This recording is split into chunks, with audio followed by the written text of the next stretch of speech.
You must have heard that most people can hear, but only a few can listen.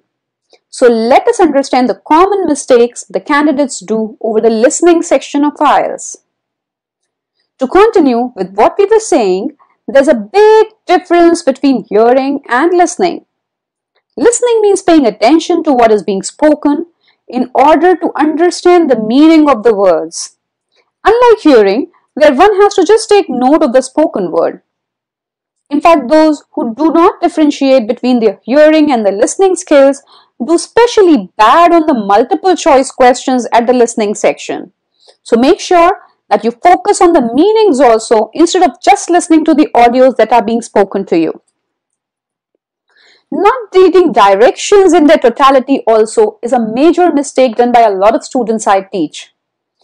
Usually, the candidates assume what the direction is saying and forget some of the important catchwords that it might be having. Remember, if the direction says no more than 2 words and you end up writing 3 words due to the overconfidence, you cannot blame IELTS to not give you marks for a particular answer in which you have done this. To break this habit, develop a practice of reading instructions and directions even while you are practicing at your home before the actual test. This will help you to understand that you will have enough time on the real paper to read the directions and yet solve the paper. Spelling mistakes. Nearly everyone asks me if spellings matter on IELTS. Of course, they do. Not only in the writing test, but also on the listening as well as the reading test, spellings matter. Any word spelled incorrectly would be marked wrong, and you will not get marks for that, however much your word sounded similar to the word spoken in the audio.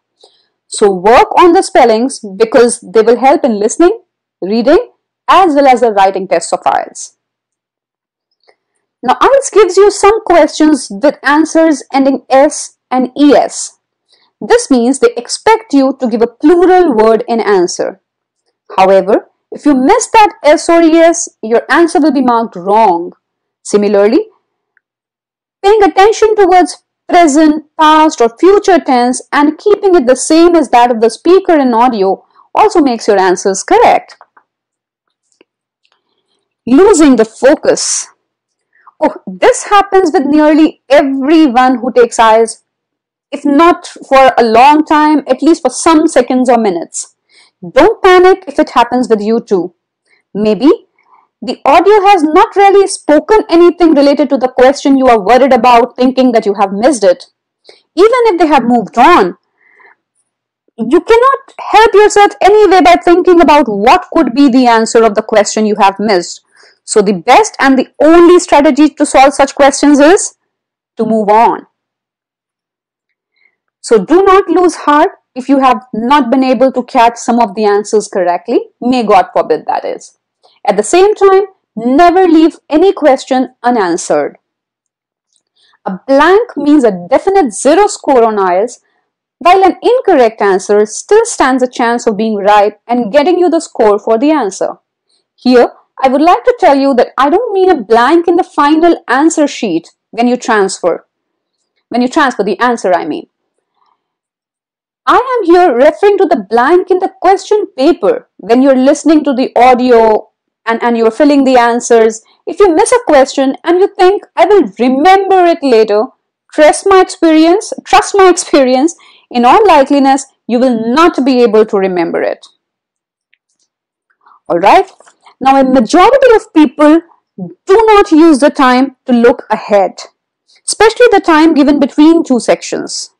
Try reading ahead instead of looking back or revising or waiting for them to announce for the next section.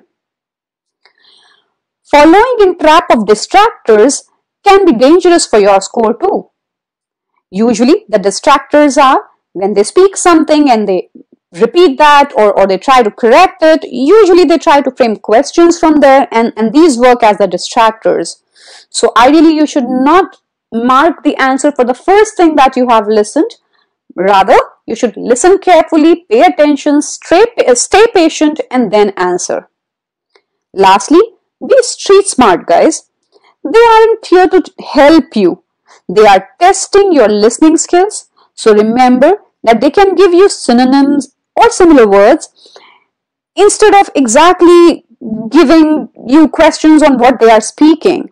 So look out for any synonyms, keeping in mind that this is a test, and in all possibilities they will not keep it too simple for you. Okay, now one last common mistake that people generally end up doing is, and this is not at IELTS, this is actually during the practice period, that they justify their minds to not work well. Now please stop justifying your minds that they cannot listen and write simultaneously, because A, you are a multitasker anyway in your day-to-day life also, and this is not the first time you are listening and doing something else around with the listening. You keep on combining your listening skills with something else throughout the day. B, everyone else who's taking IELTS does this, so it's not such a Herculean task anyway. Now, having said that, I believe that these were the common errors that you would try to look for and you would try to improve your score upon by working on them. If you haven't subscribed or liked or commented on our videos, please start doing that, because you matter and your opinion matters to us.